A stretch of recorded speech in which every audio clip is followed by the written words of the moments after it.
Hello everyone, welcome to our channel Shweta study point. Friends, कैसे हैं आप सभी? उम्मीद करती हूँ कि आप सभी बहुत ही अच्छे होंगे। फ्रेंड्स, आज का हमारा टॉपिक है औपचारिक तथा अनौपचारिक नियंत्रण में अंतर। प्रीवियस वीडियो में हमने सामाजिक नियंत्रण क्या होता है और सामाजिक नियंत्रण का क्या महत्व है, इसके विषय में जाना था। आज की इस वीडियो के अंदर हम औपचारिक तथा अनौपचारिक नियंत्रण के मध्य पाए जाने वाले अंतर के विषय में जानेंगे। तो बिना किसी देरी के बढ़ते हैं वीडियो की ओर और जानते हैं औपचारिक तथा अनौपचारिक नियंत्रण के मध्य पाए जाने वाले अंतर के विषय में। औपचारिक तथा अनौपचारिक नियंत्रण के मध्य पाया जाने वाला पहला अंतर यह है कि औपचारिक नियंत्रण के नियम राज्य तथा विभिन्न संस्थाओं द्वारा व्यक्तियों के व्यवहारों को नियंत्रित करने के लिए बनाए जाते हैं, जबकि इसके विपरीत अनौपचारिक नियंत्रण के नियम बनाए नहीं जाते, बल्कि इनका विकास समाज की आवश्यकता के अनुसार स्वयं धीरे धीरे होता है। कहने का मतलब यह है कि औपचारिक नियंत्रण के अंतर्गत जो नियम होते हैं, वे नियम व्यक्तियों के व्यवहारों को नियंत्रित करने के लिए राज्य तथा विभिन्न संस्थाओं के द्वारा बनाए जाते हैं, जबकि इसके विपरीत जो अनौपचारिक नियंत्रण के अंतर्गत नियम होते हैं, वे बनाए नहीं जाते हैं, बल्कि वे धीरे धीरे अपने आप ही विकसित हो जाते हैं समाज की आवश्यकता के अनुसार। मतलब जैसी समाज की आवश्यकता होती है, उसी के अनुसार स्वयं नियम धीरे धीरे विकसित हो जाते हैं। औपचारिक तथा अनौपचारिक नियंत्रण के मध्य पाया जाने वाला दूसरा अंतर यह है कि औपचारिक नियंत्रण व्यक्ति के बाह्य व्यवहार अर्थात बाहरी व्यवहार पर नियंत्रण रखता है, जबकि इसके विपरीत अनौपचारिक नियंत्रण व्यक्ति के आंतरिक पक्ष को नियंत्रित करता है। औपचारिक नियंत्रण तथा अनौपचारिक नियंत्रण के मध्य पाया जाने वाला तीसरा अंतर यह है कि औपचारिक नियंत्रण में राज्य शक्ति होने के कारण बल का प्रयोग होता है, जबकि इसके विपरीत अनौपचारिक नियंत्रण में किसी भी प्रकार का बल प्रयोग नहीं होता है। कहने का तात्पर्य यह है कि औपचारिक नियंत्रण के अंतर्गत जो नियम बनाए जाते हैं, उन्हें व्यक्ति या तो अपनी इच्छा से स्वीकार कर लेता है और अगर नहीं करता है तो उसके लिए बल का प्रयोग किया जाता है। व्यक्ति को बलपूर्वक उस नियम को मानने के लिए विवश किया जाता है। किंतु व्यक्ति पर जो अनौपचारिक नियंत्रण लगाया जाता है, उसमें किसी भी प्रकार का बल का प्रयोग नहीं किया जाता है।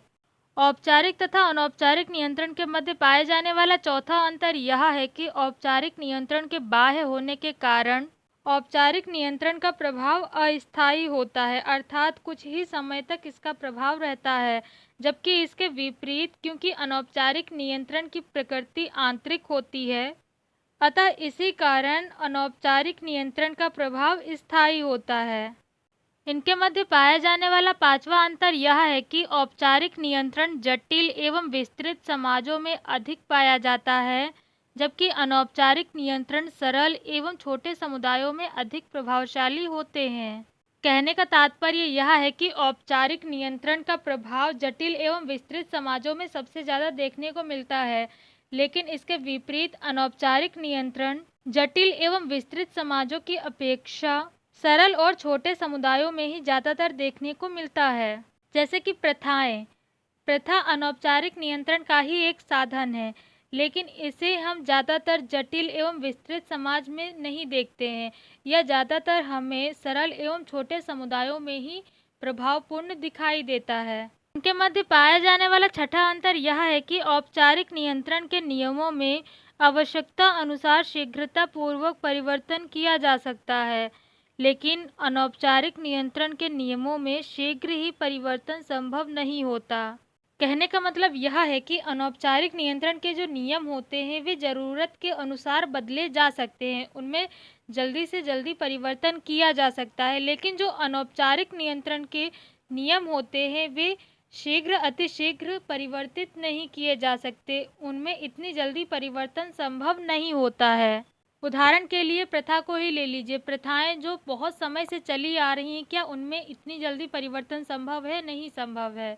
लेकिन अगर इसके अपेक्षा हम कानून या फिर नियम को देखें, तो नियम व कानून में जल्दी से जल्दी बदलाव किया जा सकता है। जैसी ज़रूरत हो उस हिसाब से नियमों को बदला जा सकता है। इनके मध्य पाया जाने वाला सातवां अंतर यह है कि कानून, न्यायालय, पुलिस औपचारिक नियंत्रण के सबसे प्रभावशाली साधन हैं, कहने का मतलब यह है कि औपचारिक नियंत्रण के अंतर्गत कानून, न्यायालय, पुलिस इन सबको ही सबसे ज़्यादा प्रभावशाली माना जाता है। लेकिन इसके विपरीत अनौपचारिक नियंत्रण में परंपराएं व धार्मिक नियम ही ऐसे होते हैं, ऐसे साधन होते हैं जो अनौपचारिक नियंत्रण को प्रभावपूर्ण बनाते हैं।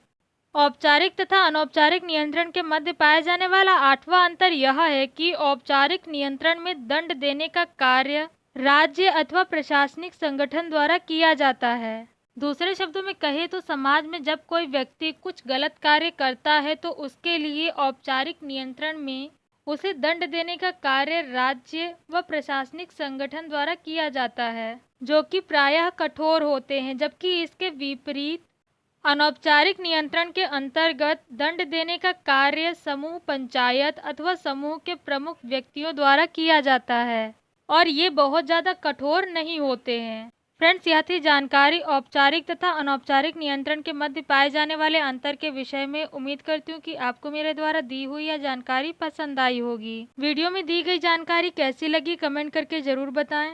फ्रेंड्स, वीडियो अगर पसंद आई हो तो वीडियो को लाइक और शेयर ज़रूर करें। चैनल को सब्सक्राइब करना न भूलें और साथ ही साथ बेल आइकन को ज़रूर दबाएँ, जिससे कि आपको मेरी लेटेस्ट वीडियो की अपडेट मिल सके।